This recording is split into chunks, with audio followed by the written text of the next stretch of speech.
Olá, eu sou Rodrigo Mourão, estamos aqui em mais uma aula do nosso curso do PO.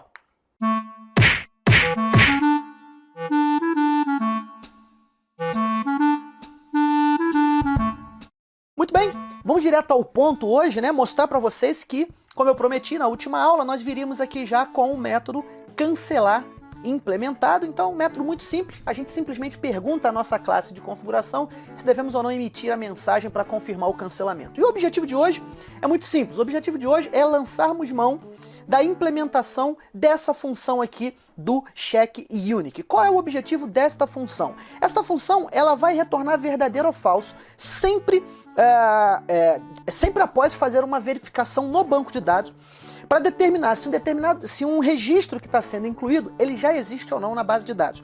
Esta rotina trabalha independente do banco de dados, ou seja, eu não necessariamente preciso ter um campo com chave única lá no meu banco de dados para fazer essa verificação. Por isso que nós criamos aqui esta propriedade check_unique do tipo tDictionary. Qual é o objetivo dessa função ser tDictionary? O tDictionary ele consegue criar listas, né, chaves de par valor e ele é muito otimizado, muito rápido, tanto que no Seattle toda a parte de field by name, toda a infraestrutura do field by name dos datasets foram substituídos de lista para dictionary e aumentou consideravelmente a performance destas e de outras rotinas que lançam mão da busca de campos em datasets. Então ele é bem otimizado. Qual é a ideia? A ideia é que sempre que eu queira introduzir num determinado cadastro uma verificação para impedir a duplicação de um registro, que eu lance mão desta propriedade e coloque ali o nome do campo que eu quero verificar e uma mensagem caso seja violada esta regra. Por exemplo,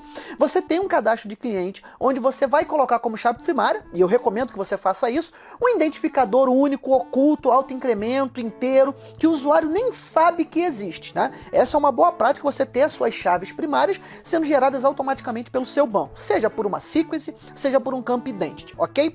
Mas você concorda comigo que em algumas determinadas situações, como por exemplo, aqui no Brasil, um cadastro de cliente padrão, você não pode permitir que duas pessoas sejam cadastradas com o mesmo CPF, ok?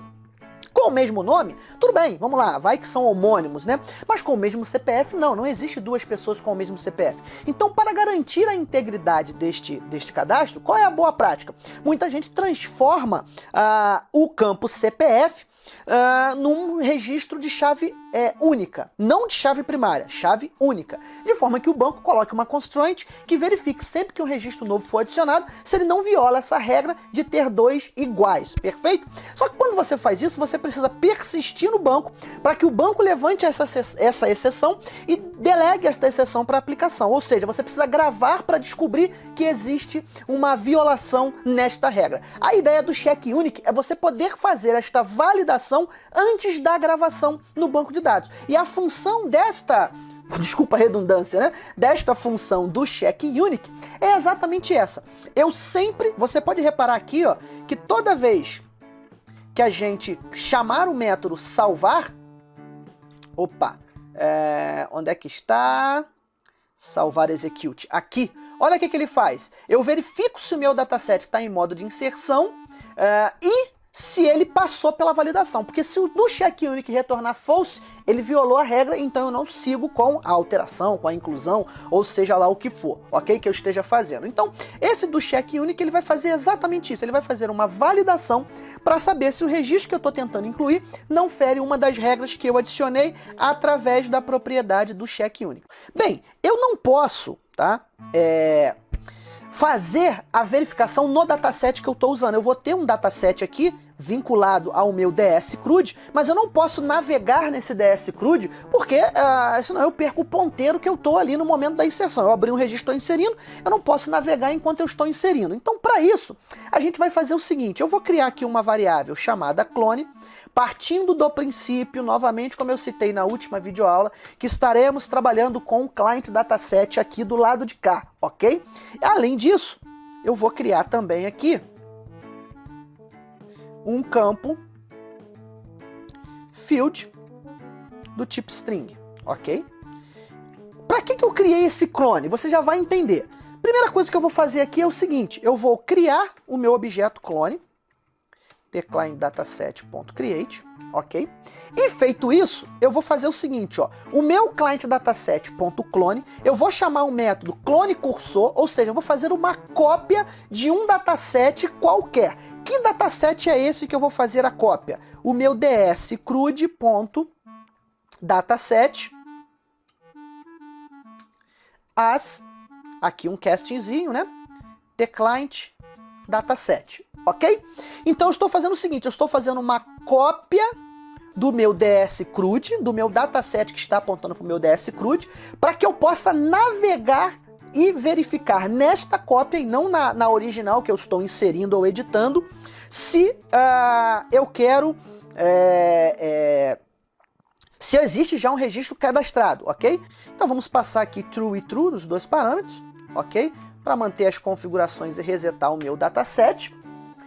E feito isso, agora que vem a mágica. O que eu preciso fazer? Bem, se eu vou aqui na minha propriedade CheckUnic adicionar uma lista de campos e mensagens, eu tenho que mapear esta minha lista e para cada campo que eu adicionei nesta lista, localizar para saber se existe um registro com aquele valor. Então eu sempre vou colocar ali o nome do campo do meu banco de dados. Eu estou dizendo o seguinte, ó, este campo no meu banco de dados tem uma regra de negócio que ele não pode ter registros duplicados. E se ocorrer a violação dessa regra, exiba esta mensagem. Cada campo eu vou dar uma mensagem exclusiva, ok? Então, voltando para cá, o que a gente vai fazer? Vamos fazer um for-in.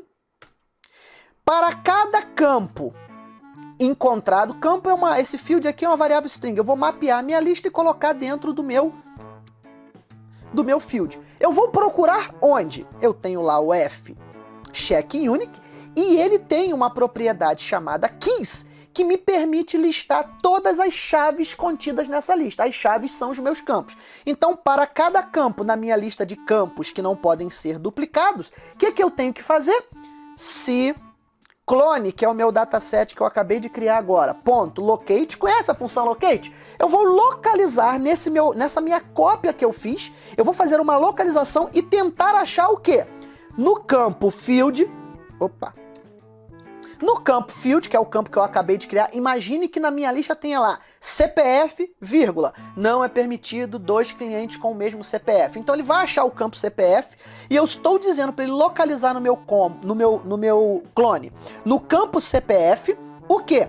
O valor do CPF que eu estou tentando incluir. Onde é que está o CPF que eu estou tentando incluir? Está na memória, no CRUD da memória. Então eu vou voltar no CRUD da memória, dscrud.dataset.fieldByName. Então eu vou procurar o valor de um campo. De que nome? Do nome field. Então eu vou usar o mesmo nome que eu usei para localizar, é onde eu vou pegar o valor da busca. Não é um clone? Então eu tenho o campo CPF, tanto no meu clone quanto no dataset que eu estou tentando incluir. Vou pegar o valor que eu coloquei no dataset, que ainda está em memória, e pesquisar nos registros que já estão no banco. Se eu localizar, significa que já existe um registro gravado no banco com aquele CPF, ok? Ponto value,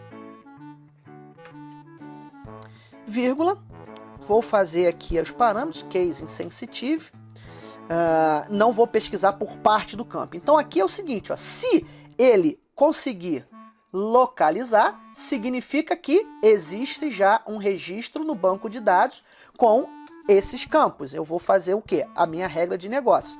Primeira coisa que eu vou fazer, message DLG. Que mensagem eu quero passar para o meu usuário? A mensagem que eu passei no parâmetro. Lembra que eu coloquei CPF, vírgula, e a mensagem caso a regra fosse violada? A regra foi violada. Então qual é a mensagem que eu vou dar? Eu vou lá no meu FUnic, na propriedade items, pegar o valor através da chave field. Chave field é o campo que eu estou. Então eu vou pegar o valor da chave CPF. Quem vai ser o valor da chave CPF? A mensagem de erro, ok?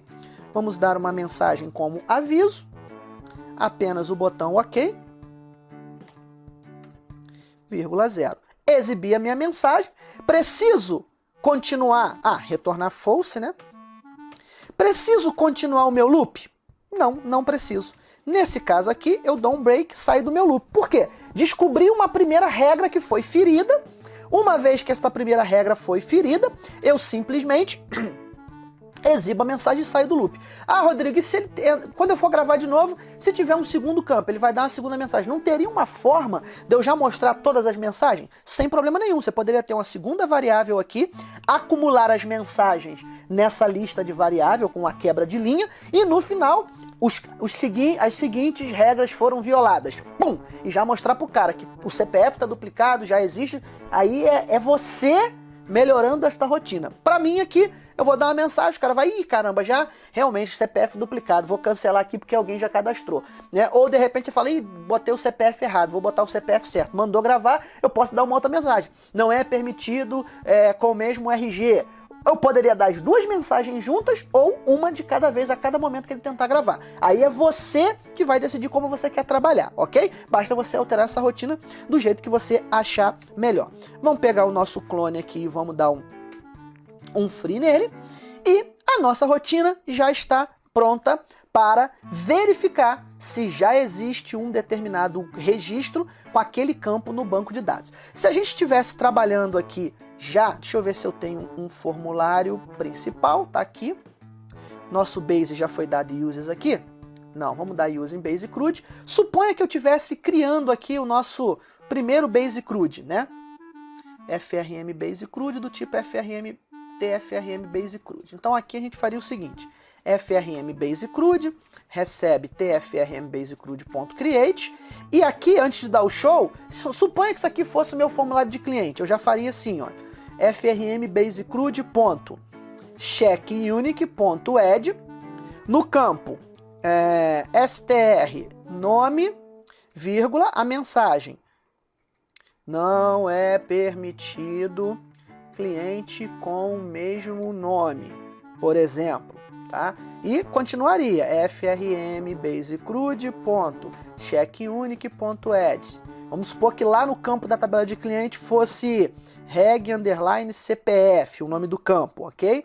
E aqui a gente colocaria não é o CPF informado já está cadastrado na tabela de cliente. Eu posso dar mensagens específicas aqui porque eu estou criando, eu estou adicionando esse par de chave e valor no campo na hora de criar, na hora de chamar o formulário. Então, para cada formulário eu posso colocar uma mensagem diferente, ok? Obviamente que a gente não vai conseguir testar isso agora e nem é o momento, a gente vai ter uma aula onde a gente vai submeter todas essas rotinas a teste, mas a ideia que eu queria passar na videoaula de hoje é esta: como você conseguir garantir esse tipo de regra de negócio, verificar se um determinado registro já não está gravado no banco de dados, mediante uma regra que você define na hora de criar o seu formulário. Regra de negócio encapsulada, não preciso jamais reescrever essa roda, olha, reescrever esta regra, e ela pode ser reaproveitada em todos os formulários que eu criar com base no meu base CRUD. Isso é mais um benefício aí da orientação ao objeto. Código abstrato, encapsulado, para ser reaproveitado. Beleza? Galera, eu fico por aqui. Espero que vocês tenham gostado desta videoaula. E eu vou te pedir um favor. Se você ainda não está inscrito no nosso canal, se inscreva aqui embaixo ou aqui em cima, dependendo de onde esse vídeo esteja aparecendo na tua página. E compartilhe nas redes sociais esta vídeo com as pessoas para que elas possam também fazer parte dessa nossa turma e acompanhar aqui este curso junto com a gente. Outra coisa que eu ia te pedir, que eu ia ficar muito feliz se você fizesse, vai lá na minha página no Facebook, facebook.com/blog Rodrigo Mourão, eu compartilhei esse vídeo lá, vai lá e dá um like lá, que você vai me ajudar muito dando like, e se possível, também compartilhe na sua rede social do Facebook. Isso ajuda muito a gente ganhar notoriedade e com isso conseguir liberações de novos recursos nessas redes sociais. Posso contar com você? E claro, né? Deixa teu feedback aqui embaixo. O que você está achando das aulas? O que você achou desta rotina? Você faz alguma coisa parecida com isso? Já conhecia uma rotina? Conhece o método clone cursor do Client Dataset? Comente aqui embaixo que eu teria o maior prazer em lhe responder. Eu fico por aqui, vejo você na próxima videoaula. Eu sou Rodrigo Mourão, pela sua atenção, muito obrigado.